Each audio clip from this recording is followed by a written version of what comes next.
다윗은 생애에서 큰 죄, 자질구레한 죄는 우리처럼 많이 지었지만 큰 죄는 우리아의 아내 바세바를 범한 그 죄와 그리고 그가 만년에 범하게 된 오늘 본문의 인구조사한 범죄입니다. 이 죄로 인하여 이스라엘 백성들은 7만 명이라고 하는 사람들이 하나님의 재앙을 받아 그대로 죽게 됩니다. 오늘 다윗의 인구조사의 범죄 끝에 여호와께서는 선지자 갓을 통하여 아라우나 타작마당에 단을 쌓으라 예배를 하라는 것입니다. 예배를 하면 그 예배를 통하여 이 재앙을 거두어 주겠다, 그런 약속의 사인을 보내게 되자 다윗은 아라우나 타작마당을 사서 거기에 번제와 화목제를 여호와께 드리게 되므로 25절에 그곳에서 여호와를 위하여 단을 쌓고 번제와 화목제를 드렸더니 이에 여호와께서 그 땅을 위하여 기도를 들으시매 이스라엘에게 내리는 재앙이 그쳤더라라고 했습니다. 그래서 다윗이 아라우나라고 하는 사람의 타작마당에 가까이 나아가니 아라우나는 왕과 그리고 그의 신하들이 자기 타작마당을 향하여 오기에 깜짝 놀라 그가 왕을 영접하고 얼굴을 땅에 대며 절하기를 어찌하여 종에게 임하시나이까. 내가 단을 쌓아 그래서 백성에게 내리는 재앙을 그치게 하려 하노라. 그러면 번제에 대해서는 여기 소가 있고 그리고 땔감에 대해서는 제구들이 있고 또 소의 멍에가 있으니 왕이여 이 모든 것을 왕에게 드립니다. 여호와께서도 기쁘게 받으시기를 원하나이다 하여 아라우나가 이 제사를 드리는 모든 비용을 자기가 부담하겠노라고 그렇게 다윗에게 제안을 합니다. 하지만 다윗이 하는 말입니다. 그렇지 아니하다. 내가 값을 주고 내게서 살리라. 값 없이는 내가 하나님 앞에 예배를 하지 아니하리라고 했습니다. 오늘 남전도의 무슨 헌신 예배만이 아니라 우리의 모든 신앙 생활 그리고 신앙의 행동은 값이 있어야 합니다. 말하자면 기도든 예배든 싸구려로 하나님 앞에 예배를 드리면 안 됩니다. 우리가 섬기는 또 우리를 구원하신 우리 아버지가 그렇게 싸구려인가요? 무슨 아니지 않습니까? 하나님은 존귀하신 분이기 때문에 존귀하신 하나님의 격에 맞는 값진 예배를 드리는 것이 그것이 도리인 것입니다. 물론 우리가 아무리 값지게 한다고 해서 우리 인간 죄인들의 값짐이 하나님께 받아들여지진 않지만 어린아이와 젖먹이의 입에서 나오는 찬송도 예수님께서 온전케 하여 받으시는 것처럼 우리가 아무리 값진 예배를 헌신을 해도 부족합니다.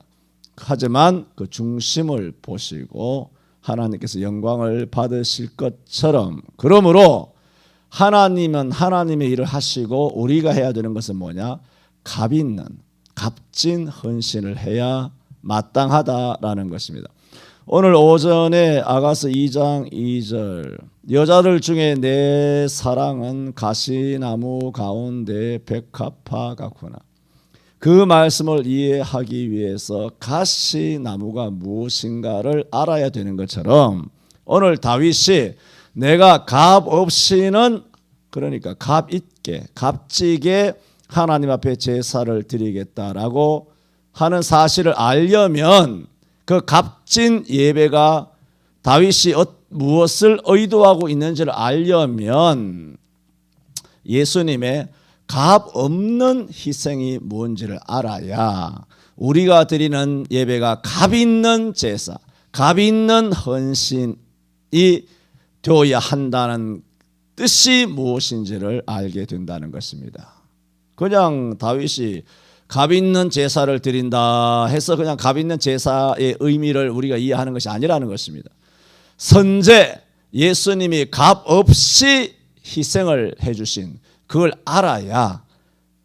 쉬운 얘기예요. 그게 뭐냐면 무슨 철학적이고 논리적이고 어려운 것을 이야기하는 것이 아니라 예수 그리스도의 십자가에 못 박히심이 없으면 우리의 예배는 다 물거품이다는 거예요. 맞잖아요. 그 얘기를 압축하면 값 없는 희생과 값 있는 제사, 값 있는 헌신, 오늘 제목입니다. 오늘 오전에 설교가 좀 어려웠습니까? 자, 어려웠다, 쉬웠다. 오늘 오후 예배도 참 어렵습니다. 여러분이 쉽게 들린다면 뭐 그냥 쉽게 그렇게 들리도록 하셨겠죠. 자, 첫 번째 말씀을 드립니다. 값 있는 헌신. 오늘 우리 헌신 예배를 통하여 하나님 앞에 값 있는 헌신을 드려야 되잖아요.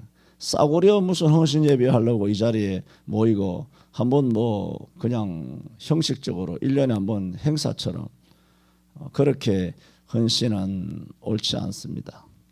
첫째로 예수님이 우리를 위하여 치르신 값 없는 희생을 알아야 합니다. 예수님은 우리를 위해서 값없이 희생을 치르셨습니다. 어렵지 않습니다. 말하자면 예수님이 우리한테 무슨 11조 특별헌금 뭐 헌신이나 기도나 우리 정성이나 충성이나 봉사를 보고 아, 내가 얘들을 위해서 한번 죽어줘야 되겠구나 해서 내려오시는 것이 아니란 말입니다. 그거하고는 아무 상관이 없고 백날 해도 그것은 뭐 되지도 않는 것이고, 예수 그리스도의 우리를 위한 희생은 그냥 값없이라는, 값없이. 여러분 1만 달란트 빚진 종 비율을 알지 않습니까? 1만 달란트라는 것은 쉽게 계산하면 이렇습니다. 잠 옵니까? 잠 옵니까? 헌신 예배하는데 벌써 잠이 옵니까? 내가 살살 하니까 이렇게 잠이 오나 본데.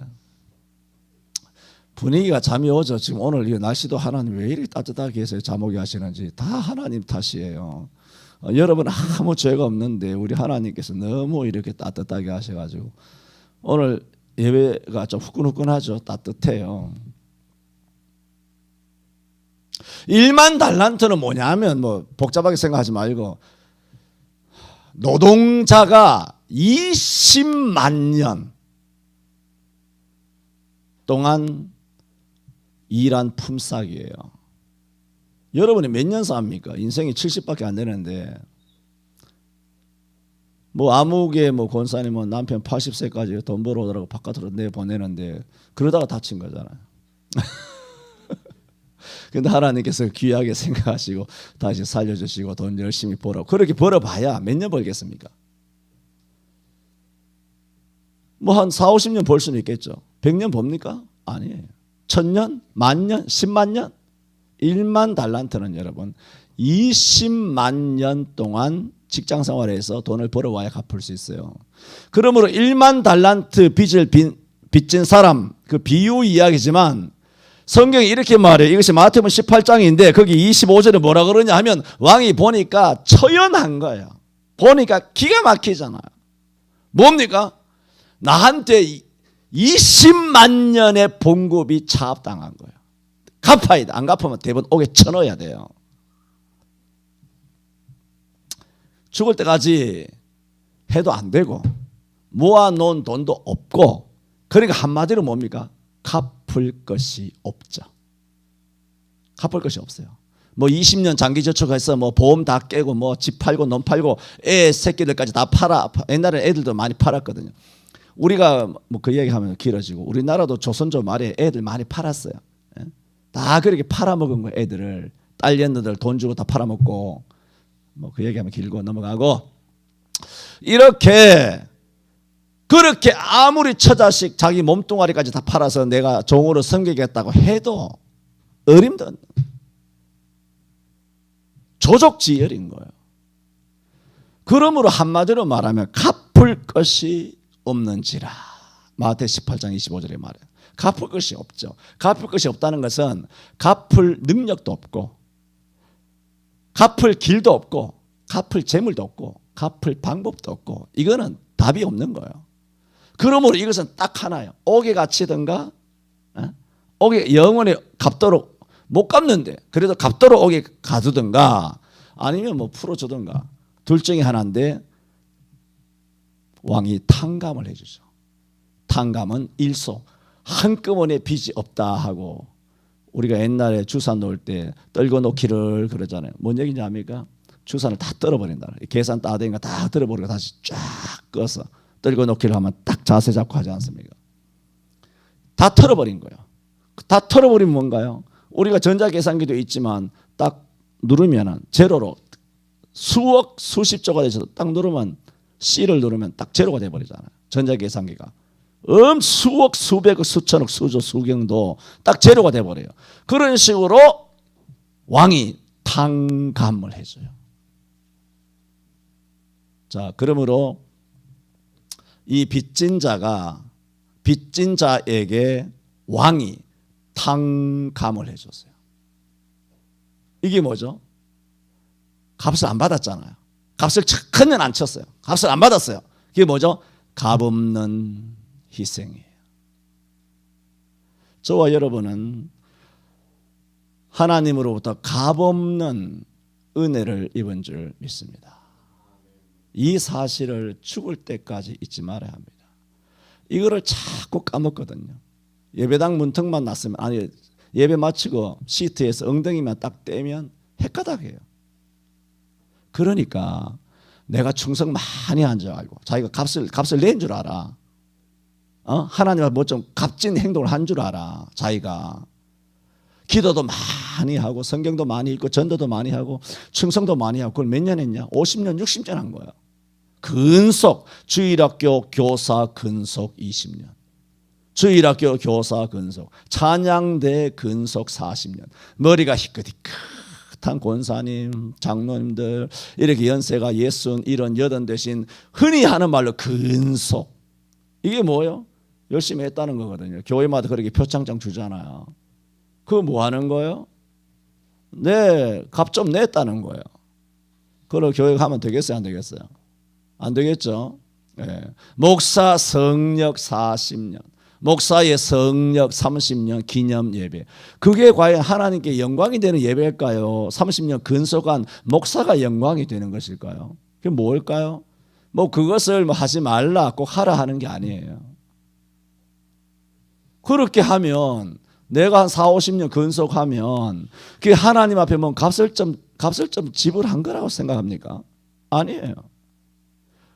우리는 어차피 20만 년 동안 해야 돼요. 무슨 30년이에요. 20만 년 동안 일해야 돼요. 목사가. 장로가 20만 년 해야 돼요. 우리 오장로님 장로 몇 년 봉지 가셨나요? 20년이죠. 18년 되나 19년 되나. 다 뭐 장로님 한 20년 은절이 아닙니까? 아직 멀었습니다. 20년. 2만, 20만. 20년. 20년이니까 200, 2000, 2만, 20만. 만 번을 더 해야 됩니다. 그렇게 해도 뭐 갚을까 말까인데 이제 뭐 20년 장로 노릇 40년 해가지고 뭐 나이 한 80대에서 은퇴해가지고 내가 일평생을 우리 송천교회에서 내 장로로서 권사로 몸된 교회를 섬겨 어디서 자기 입으로 하나님의 교회를 섬겨 이런 말이 나오나요? 어떻게 섬겼다는 말이 나와요? 이런 말을 기독교인들이 많이 해요. 몸된 교회를 섬긴다. 네가 뭔데 섬기는데? 너는 은혜의 빚진 자야. 뭘 섬기기를. 많이 뭐 한 줄 알아요 자기가. 그냥 광야에 외치는 자 소리 에코 메아리처럼 그냥 사라져 주세요 제발. 나도 사라지고 여러분도 사라지고 그냥 바람과 함께 사라져 주세요. 그게 성경적 헌신이에요. 그게 진짜 값진 헌신이라고요. 값 있는 헌신이라고요. 그런 값진 헌신을 하지 못하는 이유가 뭐냐? 값없는 희생에 대한 은혜를 잊어버린 거예요. 은혜를 잊어버리는 거예요. 뭐 자꾸 인용해서 뭐합니까? 빌립보 3장 12절에도 뭐라 그랬어요?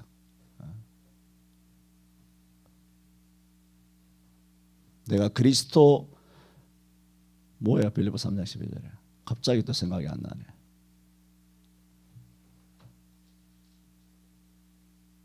아무도 모릅니까? 그렇죠. 내가 이미 얻었다 함도 아니요. 바울이 고백하는 거예요. 온전히 이뤘다 함도 아니라 오직 내가 그리스도 예수께 잡힌 바 된 것을 잡으려고 쫓아가노라. 그리고 뭐라고 그래요? 형제들아, 나는 아직 내가 잡은 줄로 여기지 아니하고. 바울이 얼마나 충성했는데 손에 잡은 게 하나도 없다는 거예요. 이전 것은 잊어버리고 다 잊어버렸어요. 바울의 어마어마한 지사 충성은 다 잊어버리고 내가 주를 위하여 한 게 뭐가 있지. 예수님도 비유를 하시지 않습니까? 너희가 종이 돌아오면 그에게 밥상을 차려서 먹으라고 하겠느냐, 오히려 나를 위하여 상을 차리라 하지 않겠느냐, 상을 차리면 같이 먹자 하겠느냐, 내가 먹을 때까지 서서 기다리라 하지 않겠느냐, 내가 다 먹은 다음에 상을 물려서 네가 먹으라고 하지 않겠느냐. 그러면 너희가 무엇을 하였든지 내가 할 것을 한 것뿐이니이다 하라. 거기에 자기 과시나 자기 들램이나 자기 자랑이 어디 있나요? 전혀 없어요. 오직 하나님께 영광이고 내가 한 것도 은혜라는 거예요. 은혜가 아니면 아니라는 거예요. 고린도전서 15장 10절에도 말했죠.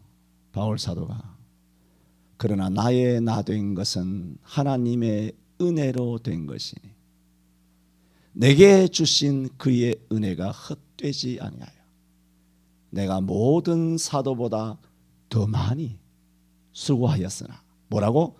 내가 아니요. 내가 아니라 나와 함께 하신 하나님의 은혜로다 그랬어요. 이런 성경이 한두 군데가 아니잖아요. 성경이 쫙 깔려 있어요. 그런데 왜 교회 다니는 사람들은 성경과 항상 정반대로 그렇게 혼자 뿌듯해하고, 왜 뿌듯해하시는 거예요? 뭐 했다고? 빚쟁이들이 지금 우리가 1만 달란트 빚져가지고 죽을랑 말랑 단두대에 가느냐 옥에 갇히느냐 하다가 왕의 탕감을 받아서 이제 문턱에 그야말로 걸어마 날 살리라 하면서 날듯이 뛰면서 성문 밖을 뛰쳐나온 거예요. 그게 우리예요. 한 게 뭐가 있다고? 일생에 빚만 졌는데. 이사야 55장 1절에도 말했어요. 너희 목마른 자들아 물로 나오라. 돈 없는 자도 오라. 너희는 와서 사 먹되 뭐라고? 값없이 와서 포도주와 젖을 사라 그래요. 주님께서 돈을 요구하는 것이 아니란 말이에요. 값을 요구한 적도 없다는 거예요. 너희는 와서 값없이 사라는 거예요. 값없이 사라는 건 뭐예요? 예수님께서 우리에게 베푸신 희생의 그 은혜는 값없이 주겠다는 거예요. 또 로마서 3장 24절에도 그리스도 예수 안에 있는 구속으로 말미암아 하나님의 은혜로 값없이 의롭다 하심을 받은 거예요. 우리가 예수 믿음으로 의롭다함을 받은 것은 믿음으로 의롭다함을 받은 것이지만 믿음으로 의롭다 함을 받은 것이 공짜. 좋게 말하면 공짜란 말이에요. 값없이 주셨다는 거, 거저 주셨다는 거죠. 계시록에도 마찬가지예요. 또 내게 말씀하시되 이루었도다. 나는 알파와 오메가요 처음과 나중이라. 내가 생명수 샘물로 목마른 자들에게 값없이 주리라.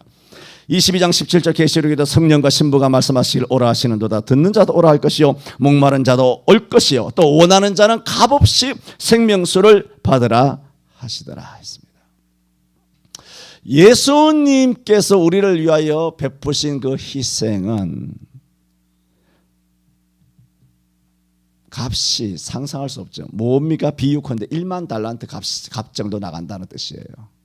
비유를 그대로 우리가 인용한다면 1만 달란트 20만 년 동안 지사충성해서 봉급 한 푼도 뭐 세전 세후 뭐 따지지 말고 봉급 전액 뭐 근로로 빼고 세금으로 빼고 무슨 노후연금으로 빼고 무슨 국민연금으로 빼고 그런 거 없어요. 전액 20만 년 동안 일해야만 빚을 갚을 수 있다라고 비유를 그대로 적용한다면 그렇다는 거예요. 그러므로 그런데도 불구하고 값없이 주셨다는 것은 우리가 인생의 영적 파산자, 갚을 능력이 없다는 것, 그리고 갚으라고 하면 누구도 구원이라고 하는 은혜를 사서 구원받을 자는 하나도 없다는 것을 하나님이 너무나 잘 아시기 때문에 값을 단지 안 매긴 거예요. 값을 안 매긴 거예요. 왜? 매겨봐야 못 갚는데, 다 지옥 가는데. 그래서 값을 못 매긴 거예요. 그래서 값 없이 준 거예요. 그 값을 누구한테 받았나요? 예수님에게 받은 거예요. 할렐루야. 그래서 예수님이 우리를 위하여, 우리 때문에 그 값을 지불하신 거예요. 두 번째, 그 비유로 말했을 때는 1만 달란트라 말했습니다. 그런데 두 번째는 뭐냐면 예수님께서 이 값을 대신 지불하시고 값없는, 우리를 위하여 값없는 희생을 해 주셨는데, 지금 오늘 뭘 말씀드리냐면 다윗의 값 있는 제사를 하나님께 드리리라. 그게 뭐냐는 것을 지금 설명을 드리는 겁니다. 어렵죠? 그죠? 아유, 힘들어라. 나도 힘들다. 듣는 여러분도 힘들죠? 아무래도 더워요 이게. 다음 주부터 이게 뭐야, 선풍기 갖다 놔야 되겠네.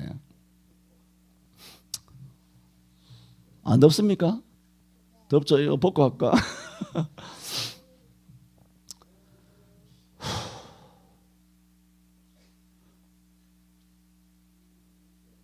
예수님께서 우리를 위하여 값없이 희생을 치르셨어요.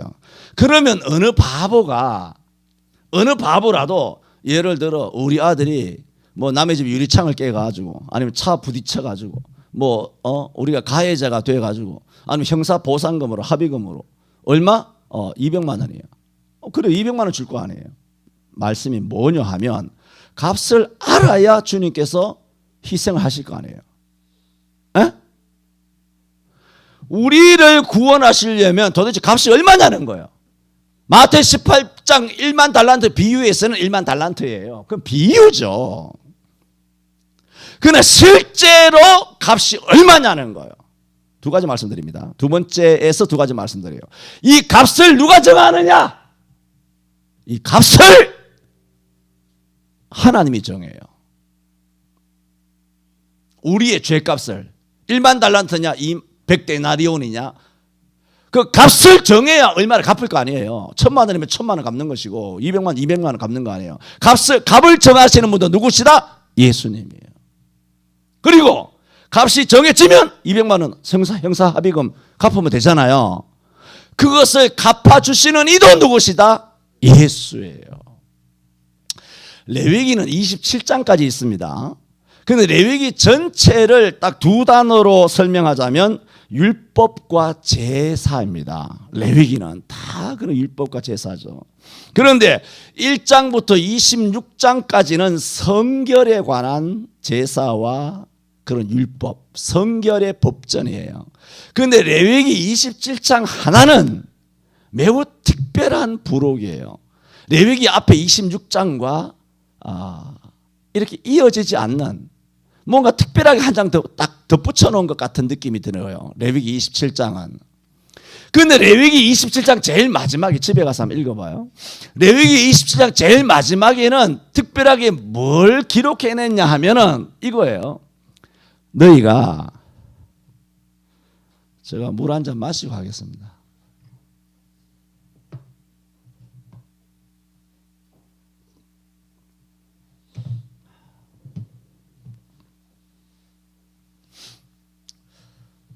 물 한 잔 마시면 그냥 나도 마셔야 되지만, 마시겠거니 하겠지만, 또 이렇게 하면 또 잠이 또 달아나는 사람도 있고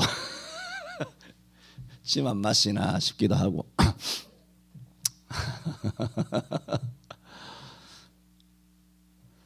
27장 어디 레위기 27장 끝에는 뭐가 있냐면은 한마디로 이거예요. 하나님께 바쳐야 하는 것은 반드시 바쳐야 한다는 말씀이에요. 첫째는 뭐냐면 11조예요. 11조. 레위기 27장입니다.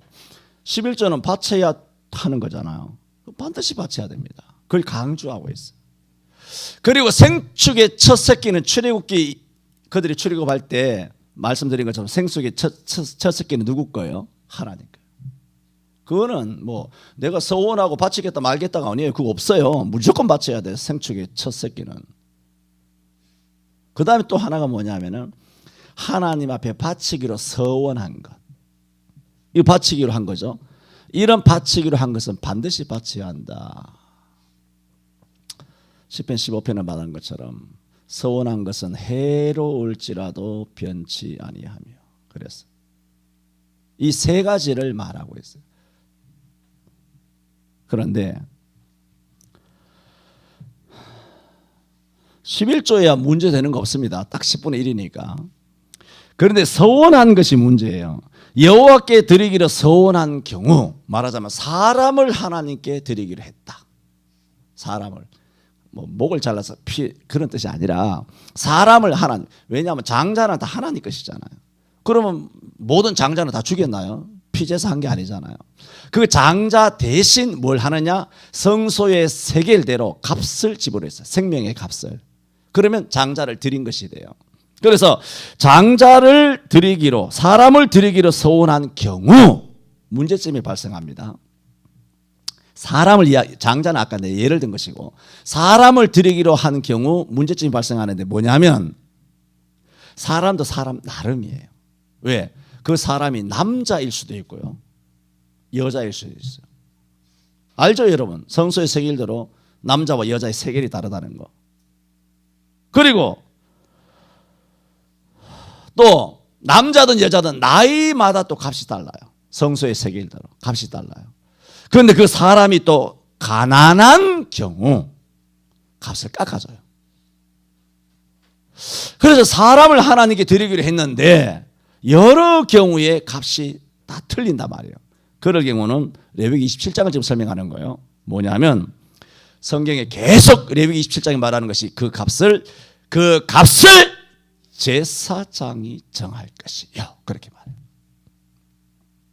또 생축을 여호와께 드리기로 했는데 생축이 부정하잖아요. 그럼 부정한 걸 드리면 안 되잖아요. 그러면 드리기로 했는데 어떻게 하느냐? 그러면 그것을 부정한 걸 드릴 수 없기 때문에 그 성소의 세겔로 값을 환산해요. 그 환산은 마음대로 하는 게 아니에요. 누가 하느냐?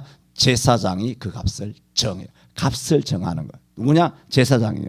또 집을 하나님께 바치겠다, 밭을 여호와께 드리겠다 한 경우도 그 밭이나 집을 드려도 되지만 그것을 바꿔요. 환산해요. 환전한다고. 그럴 경우에는 그 값을 누가 정하느냐? 제사장이 정한 대로 될 것이며, 모든 값을 누가 정한다? 제사장이 정한다는 거예요. 레위기 27장이죠. 8절. 제사장은 그 값을 정하대요.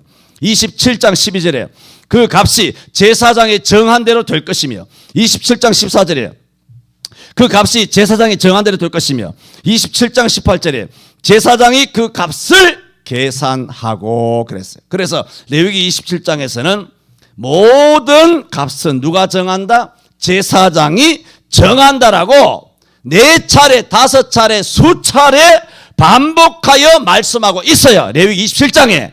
레위기가 뭐라고요? 율례예요. 제사예요. 죽느냐 사느냐 하는 것을 다루는 성결법전이 레위기 27장이 전부 다예요. 거기에 제일 마지막에 모든 제사의 값은 누가 정하느냐? 제사장이 정한다는 거예요. 이 사실은 우리의 멜기세덱의 반차를 이어받은 영원한 하나님의 대제사장이신 예수 그리스도께서 우리의 죄값을 정하신다는 거예요. 그게 뭐냐? 죄의 삭은 사망이라는 거예요. 이 선악과를 따먹으면 너희가 정령 죽으리라 그래요. 그게 뭐예요? 그러므로 우리 죄값이 뭐라는 겁니까? 하나님이 정하셨죠. 예수님이 정하셨죠. 우리의 죄값이 뭐예요? 1만 달란트예요. 우리의 죄값은 목숨을 내놔야 돼. 그 목숨은 뭐냐? 육신의 목숨만이 아니에요. 그래서 우리가 죽잖아요. 78 내려서 나이가 들면 죽잖아요. 이 땅에 죽죠? 그거는 죄값이 아니에요. 그건 다 죽는 거예요. 그거는 뭐 죄로 죽는 것이지만 결국 지옥 가잖아요. 영적인 죽음, 육적인 죽음, 영적인 죽음. 지옥 가는 것은 무슨 죽음이죠? 영원한 죽음이에요. 그게 정말 무서운 거죠. 불에 던지는 그것이 두려운 것이죠. 이 땅에 살아가는 예수 안 믿는 사람은 이미 영적으로 죽었죠. 나이 들어서 병 들어서 안 걸려서 죽을 것이죠. 영육간에 다 죽죠. 지옥 가면 영원히 죽는 거예요. 이 영원한 죽음에서부터 구원받기 위하여, 구원받도록 하기 위하여 하나님께서 예수 믿으면 은혜를 주신 줄로 믿습니다. 그래서 마태복음 5장 24절에 내가 진실로 진실로 너희에게 이르노니 내 말을 듣고 또 나 보내신 이를 믿는 자는 뭐라고? 영생을 얻었고 심판에 이른다 이르지 아니하리니 사망에서 생명으로 옮겼느니라 그랬어요. 요한복음 8장 11절에도 예수께서 일러가라사대 나는 세상의 빛이니 나를 따르는 자는 어둠에 다니지 아니하고 생명의 빛을 얻으리라 그랬어요. 이런 모든 것을 누가 값을 정하셨느냐? 하나님이 정하셨어요. 그처럼 예수님께서는 우리의 죄값을 정하셨고 또 어떻게 하셨느냐? 십자가에 죽어주심으로 우리 죄값을 지불하신 것입니다. 또 하나, 이게 어려운 설교예요. 출애굽기 21장 24절에 옛날 스터디할 때 다 했어요. 유명한 성경구절이고 마태복음 5장에도 나오는 거죠. 눈은 눈으로 이는 이로 갚으라 했다는 것을 너희가 들었으나 그 말씀에 기록이 출애굽기 21장 24절에 있어요. 눈은 눈으로 이는 이로 손은 손으로 발은 발로 갚으라. 이런 말씀이 출애굽기와 레위기를 비롯한 신약에서까지 이런 말씀은 예수 안 믿는 사람도 다 알아요. 눈은 눈으로 이렇게 말하면서 이슬람들도 뭐 눈은 눈으로 이렇게 말하면서 이런 말씀이 성경에 많이 있는데 이 말씀은 서로 사적 복수 허용 계명이 아니에요. 사적으로 복수해라 그런 것이 아니라 이것은 구속사적인 말씀인데 저는 다 공부를 했죠. 이것은 예수님께서 우리 죄값을 어떻게 지불하실 것인가를 말하고 있어요. 아까 우리 죄값을 하나님께서 지정하셨다 그랬죠. 정했죠. 그게 뭐예요? 목숨이라고 그랬죠. 죄의 삭은 사망이라고. 우리 목숨을 내놔야 돼. 무슨 목숨? 영육, 영원한 목숨. 이 세 가지 목숨을 다 내놔야 돼요. 그래야 죄값이에요. 그게 해결되는 거죠. 죄값으로 지옥 가는 거예요. 이런 죄값을 정하셨죠. 그런데 죄값이 뭐라고요? 그러니까 목숨이란 얘기죠. 목숨이라고 하는 값을 내놔야 돼요. 그래서 눈은 눈으로, 이는 이로, 손은 손으로, 발로 발로. 그건 뭐예요? 우리 목숨은 무엇으로 갚는다는 거죠? 목숨으로 갚는다는 거죠. 그러므로 예수님께서는 우리 죄값을 목숨으로 정하시고 그것을 갚기 위해서는 누구 목숨을 내놔야 된다는 거죠? 예수님도 목숨을 내놔야 된다는 것을 말하고 있는 것이에요. 눈은 눈으로 이게. 그래서 마태복음 20장 28절에 들어보세요. 인자가 온 것은 섬김을 받으려 함이 아니라 도리어 섬기려 하고 자기 뭐라고? 목숨을 사람의 대속물로 내어주려 하심이니라. 목숨이라고 말하잖아요. 예수님께서 채찍 맞으러 오신 거 아니에요. 금식하러 오신 게 아니에요. 굶으려고 오신 게 아니에요. 오해를 받고 핍박받고 박해받고 그렇게 오신 게 아니에요. 목숨을 내놓으러 오셨어요. 왜 내놔야 하느냐? 우리 죄값이 목숨이에요.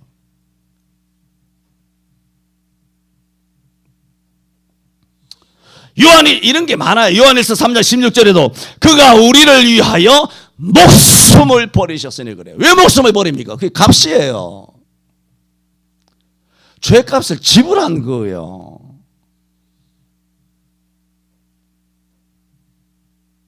이렇게 예수님께서는 우리의 죄를 정하셨어요. 목숨이라고. 그리고 죄값을 목숨으로 정해졌으니까 목숨을 버리심으로 죄값을 지불하신 거예요. 그래서 우리가 목숨을 얻게 된 줄로 믿습니다. 이 모든 것이 예수 그리스도의 값 없는 희생으로 이루어진 것입니다. 오늘 아침에도 똑같이 했죠. 2장 2절을. 앞에 걸 가시를 이해해야 이걸 이해하듯이. 이제는 한번 읽어봅시다. 24절에 시작. 왕이 아라우나에게 이르되 그렇지 아니하다. 내가 값을 주고 내게서 살이라. 값 없이는 내 하나님 여호와께 번제를 드리지 아니하리라 하고 은 50세겔로 타작마당과 소를 사고.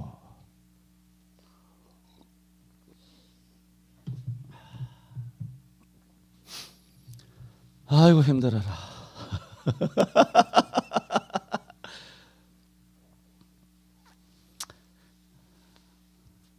저는 이번 주는 참 힘들었습니다. 이 두 가지 설교가 굉장히 어려운 설교예요. 여러분 듣기는 쉬운지 모르지만 설명하는 것도 힘들고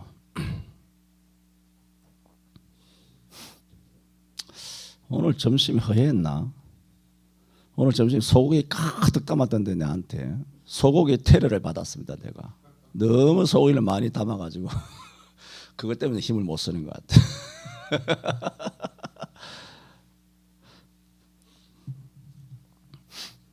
자, 아까도 말했죠. 그래 놓고 뭐 가시 설명 다 한 다음에 2장 읽어보고 가시나무 가운데 백합화로구나 하니 뜻을 알아듣겠냐 했을 때 고개를 끄덕거리면 그것은 틀린 거라네 말했죠.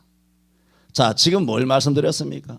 값없는 은혜라 말씀드렸고 또 값을 정하시고 값을 지불하신 이도 오직 제사장 되시는 예수 그리스도라고 이 값없는 희생, 값에 대해서 설명드린 거예요. 값없는 희생이라는 것은 뭐냐라는 걸 설명을 다 드렸어요. 그런데 다윗이 여기 와서 내가 너 아라오나 타작마수를 값 주고 사겠다. 나는 값없는 제사를 드리지 않겠다. 값 있는 제사를 드리겠다 하니 이 본문이 지금까지 들은 이 값에 대한 것을 들었기 때문에 이 24절을 이해하는 것처럼 고개를 끄덕거려도 그것도 틀린 것이 돼요. 여러분은 그 뜻과 이 뜻은 다른 거예요. 전혀 다른 거예요. 단지 값을 이걸 알려면 값이 성경에서는 어떤 의미를 가지고 있느냐는 것을 단지 설명한 것뿐이에요.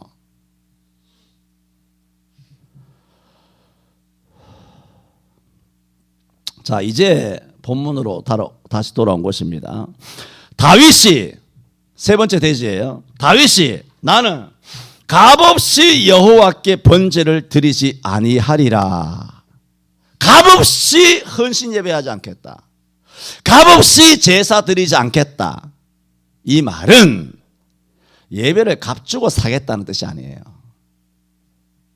주의해야 돼요. 우리가 앞에서 돌아본 것처럼 값을 주고 할 수 있는 일이 아무것도 없잖아요. 에? 우리가 뭐 값을 주고 할 수 있는 게 아무것도 없어요. 구원에서부터. 근데 우리가 뭐 값을 준 것처럼 뭐 노력한 것처럼 뭐 내가 열심히 주를 위하여 섬긴 것처럼 이거 아주 웃기는 거죠. 에. 그러므로 다윗이 그걸 몰라서 내가 값을 주고 내게서 살이라 값없이는 내가 하나님 앞에 헌신 예배를 드리지 않겠다. 값없이 예배 드리지 헌신하지 않겠다. 예배하지 않겠다. 이 값없이 그러면 예배를 헌신 예배를 뭐 돈 주고 값 주고 산다는 뜻인가? 그래서 보니까 50세겔로 타작마당과 소를 샀거든요.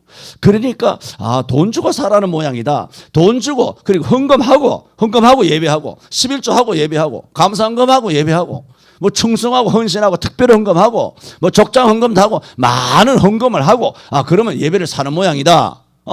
다윗도 뭐 은 50세겔이니 저쪽에는 뭐 금을 이야기했습니다만 그것을 샀다. 그런 뜻이냐? 그런 뜻이 아니라는 거죠. 이 말은 무슨 뜻이냐? 값없이는 내 하나님께 여호와께 번제를 드리지 않겠다 라는 말은 다윗은 예수님의 이 값없는 희생을 너무나 뼈저리게 느낀 거예요. 예수님의 값없는 희생에 대하여 너무나 잘 아는 거예요. 이전에 다윗이 범죄한 게 많이 있지 않습니까? 특히 시편 51편 같은 경우에는 바세바를 범한 다음에 회개하고 지은 회심의 시잖아요. 하나님이여 주의 인자를 좇아 나를 긍휼히 여기시며 또 주의 자비를 좇아 내 죄악을 도말하소서. 그리고 끝부분에 가면 주의 은택으로 시온의 선을 향하시고 예루살렘 성을 쌓으소서. 그러니까 이 다윗은 진즉에 뭘 알고 있었습니까? 주의 은총을 알았어요. 은혜. 내가 회개한다고 용서받는 것이 아니라 내가 범죄했지만 내가 회개해서 용서를 받는 이유는 주의 은택이 있기 때문에, 주의 은택이 있으므로 그때서야 내가 하나님 앞에 제사 드릴 수 있다는 거죠. 주의 은혜로 내가 그때부터 예배하고 하나님께 나올 수 있다는 거예요. 그래서 주의 은택으로 시온의 선을 행하시고 예루살렘의 성을 쌓아줬어요. 그때에 주께서 의로운 제사와 번제와 온전한 번제를 기뻐하시리니 저희가 수소로 주의 단에 드리리라. 주의 은택이 아니면 우리가 수소나 양이나 암마 천천의 수양과 만만의 강수를 가지고도 하나님 앞에 제사를 드릴 수 없다는 거예요. 그러므로 다윗은 주의 은혜를 진작에 알고 있었죠. 벌써부터 예수를 믿는 것이죠. 다윗은. 그런 다윗이 오늘 값없이 값주고 살이라 하는 것은 값을 주고 하나님 앞에 예배하겠다는 것이 아니라 예수님이 값없이 주신 그 희생이 너무나 중차대하고 절대적이기 때문에 무슨 뜻이냐면 역설적이에요. 그러므로 내가 지금 아라우나 타작마당에서 내가 범죄하여 내 죄 때문에 타작마당 50세겔 주고 사고 또 값없이 사지 아니하고 아라우나가 그냥 제공하겠다는 것도 물리고 내가 값지게 내가 값을 지불하고 이것을 하겠다는 것은 내가 값을 지불함으로써 값진 예배가 되게 된다는 것이 아니라 예수님께서 내게 베푸신 너무나 값진 그런 희생들을 값싸게 취급하지 않겠다는 거예요. 하나님의 은혜를 값싸게 다루거나 값싸게 취급하지 않겠다는 거예요. 내가 아무리 값지게 예배를 해도 하나님의 값진 은혜가 없으면 이것은 다 물거품이라는 거예요. 그러므로 내가 값진 예배, 값 있는 예배를 제사를 드리기를 원하는 것은 무슨 뜻이냐? 예배를 값주고 산다. 예배가 값있게 되어야 한다는 것이 아니라 하나님의 거대한 값없는 은혜로 말미암아 내 예배가 값진 예배가 된다는 거예요. 그런 면에서 값 있는 것이 뭐예요? 내가 이것을 지불한다는 것이 아니라 예수님의 핏값이 있는 그 뜻이에요. 내가 값 없이는 그게 뭐예요? 예수님의 보혈의 은총이 없이는 내 하나님께 번제를 드리지 아니하리라는 거예요. 돈 주고 산다는 게 아니라 값을 지불한다는 게 아니라 값 없이는 번제를 드리지 않는다. 예수님의 놀라운 값 없는 은혜 없이는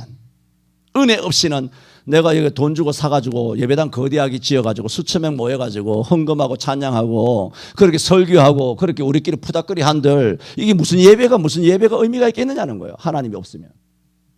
딱 그거예요. 예수님 없이면 우리 예배가 도대체 뭐 필요가, 헌신 예배가 뭐가 필요하겠냐는 거예요. 오늘 헌신 예배 헌금 많이 했습니까? 그게 무슨 필요가 있겠느냐는 거예요. 예수님 은혜가 없이는 아무것도 아니죠. 1년에 한 번 각 전도회별로 각 기관별로 그래서 헌신 예배 하는 거 연중 행사 그게 도대체 무슨 의미가 있냐는 거예요. 그것이. 헌신은 그런 것이 아니다는 거죠. 진짜 헌신은 뭡니까? 예수 그리스도의 값없는 희생을 진하게 정말 제대로 믿고 정말 귀하게 생각하는 자가 드리는 예배가 무슨 예배다? 그것이 값 있는 헌신이다.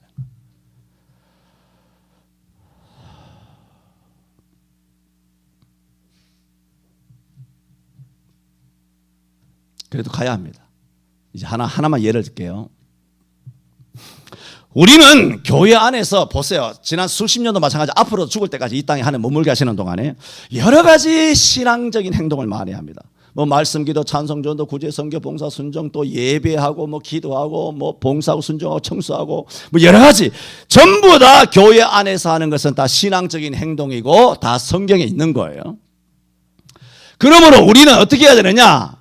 정말 다윗처럼 우리가 하는 다윗의 예배가 값이 있다 그랬잖아요. 값 있다는 의미가 뭐라고 말씀드렸죠? 그러므로 우리도 하는 모든 행위 있죠. 성경을 읽든 기도하든 전도하든 찬송하든 설교하든 뭘 하든 간에 그 모든 것이 다윗처럼 오로지 예수 그리스도의 은혜가 아니고는 내가 절대로 가치 있는 의미 있는 예배를 할 수 없다라는 심정으로 하나님의 은혜가 아니고는 내가 기도도 찬송도 아무것도 할 수 없다라는 그런 값을 지불하는 내가 지불하는 것이 아니라 예수님의 보혈이 지불된 그 은총을 힘입어서 하는 헌신이어야 한다는 거예요. 하나만 예를 들게요. 야곱의 기도를 보세요. 야곱이 야복 강가에서 얼마나, 앞에 내가 설명을 붙일게요. 값을 지불했는지 몰라요. 값 있는 기도를 했는지 몰라요. 야곱이 그때 예수 안 믿어가지고 구원을 못 받아가지고 그렇게 구원받으려고 야복강가에서 동틀 때까지 밤새도록 그렇게 기도했습니까? 이미 야곱은 구원받은 지가 옛날이에요. 구원받기 위해서 기도한 것이 아닙니다. 야곱은 야복강가에서 환도뼈가 위골되었지만 날이 새도록 기도했습니다. 자, 보세요. 우리 값을 지불해야 된다는 것은 첫째는 오직 예수 그리스도의 은혜예요. 그 은혜의 값으로 우리의 기도와 예배와 헌신이 다 헌신이 돼요. 그래서 두 번째를 이야기하는 거예요. 두 번째는 뭡니까? 다윗이 그럼 오로지 예수님의 은혜만을 다 그것을 빙자하고 예수님의 은혜에 다 떠넘기고 자기는 아무것도 안 했나요? 아니죠. 이 중요한 거죠, 이것도. 자기는 아무것도 안 한 거 아니에요. 자기도 값을 지불했어요. 정성도, 그리고 중심도, 그리고 물질도, 그리고 하나님 앞에 하나님만이 날 받아주셔야 된다고 어떤 회개하는 심정으로 하나님 앞에 나왔잖아요. 그러니까 다윗도 다윗으로서 인간으로서 해야 될 도리를 한 거죠. 그래서 선지자 갓이 와서 아라우나 마당에 그 단을 쌓으라 했을 때 바로 순종해서 아라우나 타작 마당으로 와서 이와 같이 제사를 드린 거 아닙니까? 그러므로 전적 값 있는 값 없이는 내가 하나님께 여호와께 번제를 드리지 아니하리라. 값 있는 헌신을 하는 데 있어서는 전적 예수 그리스도의 은혜가 전제가 되어야 되겠고, 그 다음에는 우리도 그런 값을 지불하는 부분이 있어야 한다는 거예요. 그래서 야곱의 기도가 뭡니까? 전적 예수 그리스도의 은혜를 의지하지만 야곱도 값을 지불한 값이 없지 않은 값 있는 기도를 한 것입니다. 기도만 예를 든 거예요. 많잖아요. 기독교인들 중에. 그래서 여러분 이런 기도를 값 있는 기도다 한다는 것을 알아야 합니다. 그러므로 기도에 대한 절박감, 야곱은 절박감이 있었죠. 그런데 기도에 대한 절박감이 없이 하나님은 기도하면 다 들으셔. 하나님에 대한 경외심도 없이 아무런 하나님 아버지 했을 때 아무런 하나님에 대한 긴장감도 없이 태만하는 마음으로 기도하는 것은 값 있는 신앙생활이 아닙니다. 야곱의 야복강의 기도는 값진 기도, 값 있는 기도, 값을 지불한 기도였습니다. 야복강의 야곱의 기도는 야곱의 인생에 있어서 뭐냐? 기념비적인 기도였습니다. 여러분, 깊은 기도는 아셔야 합니다. 우리 영혼에 새겨집니다. 여러분, 지난 예수 믿은 생애가 수십 년 되시죠. 수십 년 된 인생에, 여러분의 인생에 기도만 예를 들었을 때 기념비적인 기도가 있습니까? 여러분의 영혼 뼛속 깊이 새겨진 어떤 기도가 있나요? 어떤 순종, 어떤 충성, 어떤 예배가 있습니까? 정말 기념비적인 그런 기도가 있습니까? 모세에게 있어서는 호렙산, 바울에게 있어서는 다메섹 같은 기념비적인 사건이 있습니까? 그런 엄청난 기념비적인 기도와 사건은 우리의 영혼의 인격에 새겨지고 영적 DNA를 바꿉니다. 이런 야곱의 야복강의 기도는 야곱의 모든 것을 변화시켰습니다. 20년 동안의 바다나람에서의 그 생애와 달리 야곱의 인격도 바꾸고 야곱의 믿음도 바꾸고 야곱의 성격도 바꾸고 야곱의 인생의 목적도 완전히 바뀌어지는 거죠. 심지어 야곱의 그 기념비적인 야복강에서의 기도는 심지어 다른 사람들까지도 바꿉니다. 형 에서까지도 바꿉니다. 이런 기념비적인 기도, 이게 뭔가요? 값 없이는 하나님 앞에 제물을 드리지 아니하리라. 값을 지불했죠.